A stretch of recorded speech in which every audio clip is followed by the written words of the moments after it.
My name is Bill Johnson, 59, proud native of Ohio and the kind of suburban husband who can't pass up a weekend project. Even when the weekend project stares back at him with the cold, merciless glare of a bathroom overdue for demolition. It all started after my wife, Linda, attended her friend Stacy's renovation reveal party. Stacy's bathroom was a sparkling, Pinterest-worthy oasis.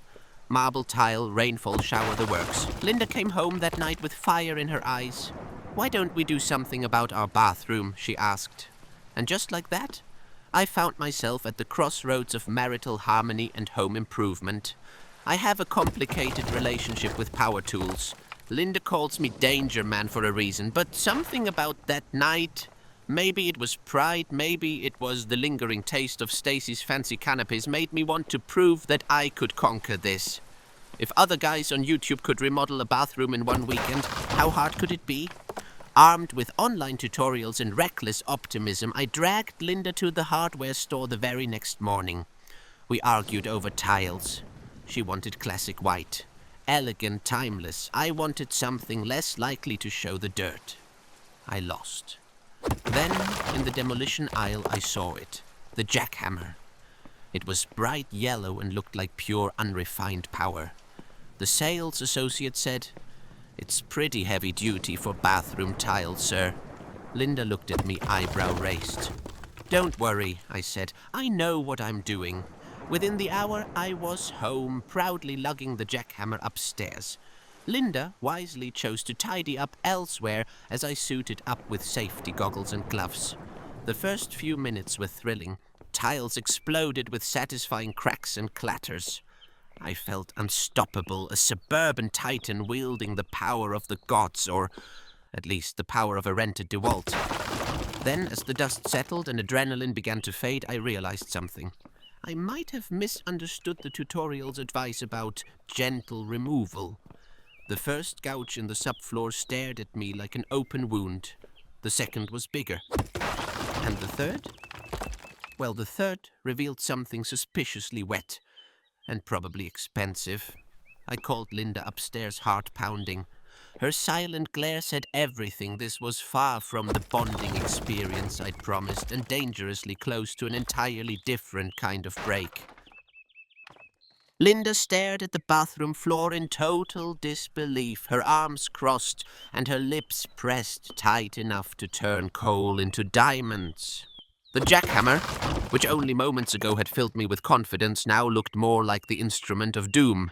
A few rogue tiles clung bravely to the walls, but most of the floor had surrendered to my untrained enthusiasm, along with a chunk of the subfloor, and judging by the spreading dark patch a part of our water line.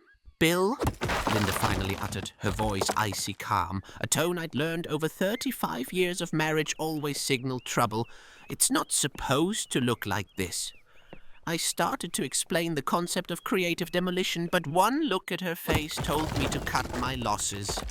Just then, the bathroom light flickered, popped, and went dead. I stared at the wires that had once been hidden snugly behind the wall. My jackhammer overreach had apparently been thorough. Linda pinched the bridge of her nose. "If you wanted to get rid of the bathroom, you could have just asked for a sledgehammer. Or a match." The situation was now officially out of my league.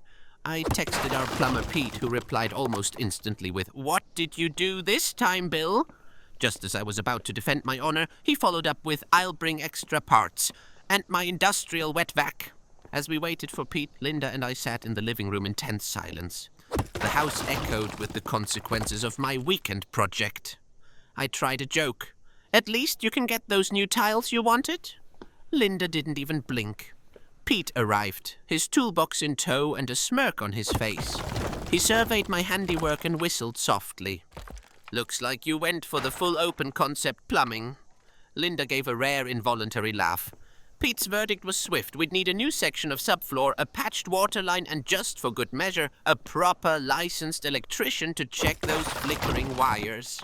Linda thanked Pete, then looked at me. Not angry, not even disappointed, just resigned.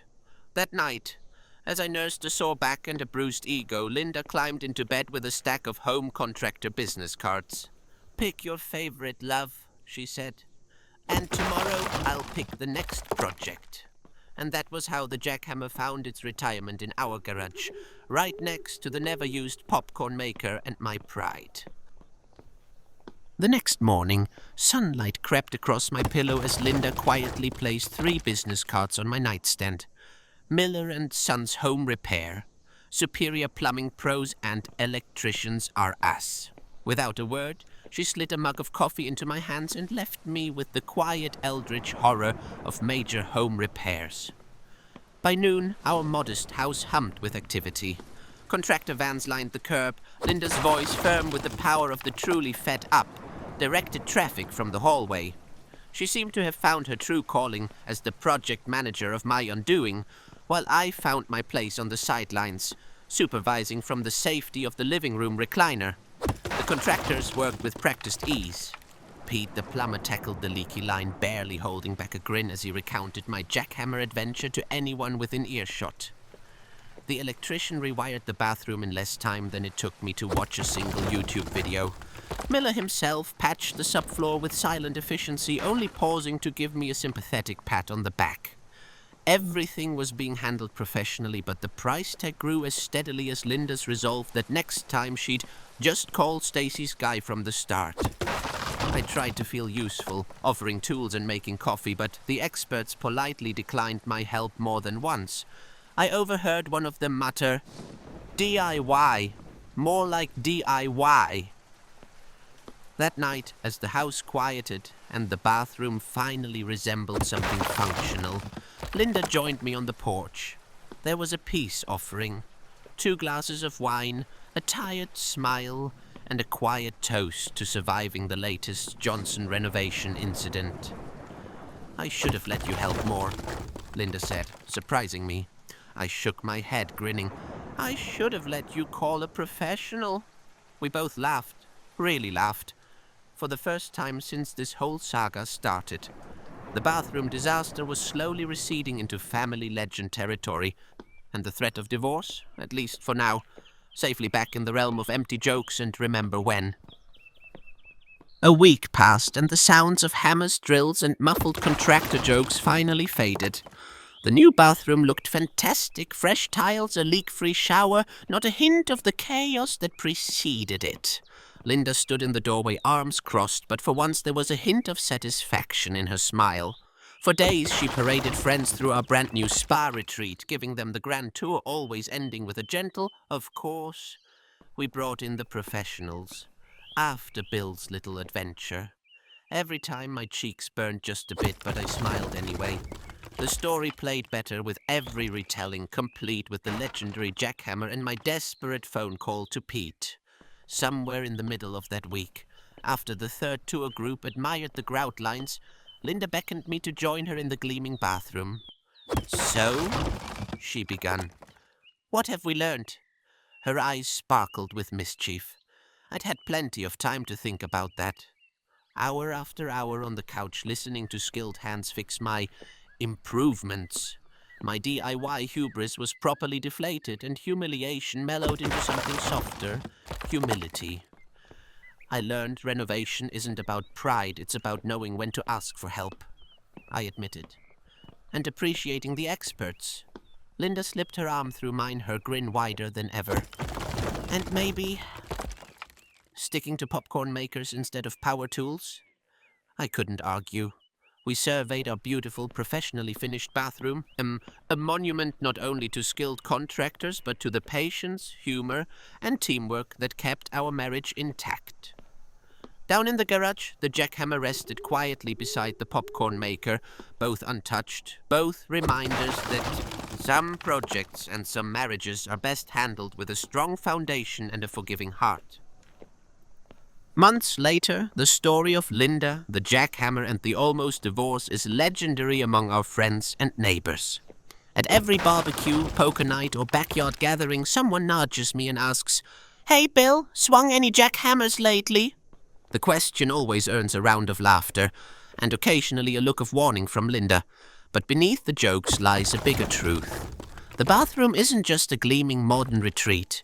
It's our living monument to shared experience, equal parts disaster and triumph. Whenever I step on those perfectly placed tiles, I remember the chaos, the frustration, the humility, and the fierce, unwavering partnership that got us through it. Linda and I became closer for it, not despite the mistakes, but because of them. The mess taught us to laugh at ourselves, forgive faster, and let go of pride, one patch at a time. The jackhammer lives forever banished in the darkest corner of the garage, a silent guardian of all the things better left to the professionals. Next to it, the unopened popcorn maker waits for its glorious debut, maybe for movie night when we can watch DIY disaster reels and nod along as battle-hardened veterans. Sometimes I pass by the bathroom and catch Linda smiling at the reflection of us that remains imperfect, stubborn, and, despite everything, together. If anyone asks what kept our marriage intact after that wild ride, I'll say it wasn't luck or expertise or even new plumbing. It was laughter, humility, and the unshakable knowledge that whatever we break we can fix, as long as we do it side by side. The end.